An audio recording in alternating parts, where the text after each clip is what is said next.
Lawmakers just passed a bill that now allows central bank digital currencies, electronic programmable money, to exist in Hawaii.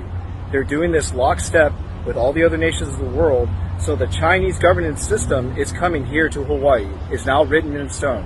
What does that mean? That means that paper money is going away, and on top of that too, the government will be able to control what you buy and see what you buy. What can you do to prepare? One, remove all your money out of the banks, because the next step of this will be the next banking crisis. They will bail themselves in and they will take your deposits. Two, get gold and silver coins if you can. And on top of that too, more importantly, get 3 weeks worth of food and water, get to know your neighbors, come up with a plan. This is coming soon. You can't stop this, but all we can do now is to prepare one another. And on top of that too, stay on top of the current events and educate ourselves in the future that's coming to you.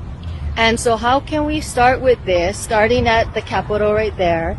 Because within 48 hours, the hearing at the full Senate floor is coming up regarding HB 525 that they just passed this morning in 50 seconds. So what can we do to prepare and rally to get this head start?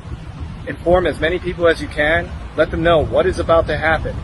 Let them learn about what a central bank digital currency is, what programmable money means to them and their future. Very soon. So today, the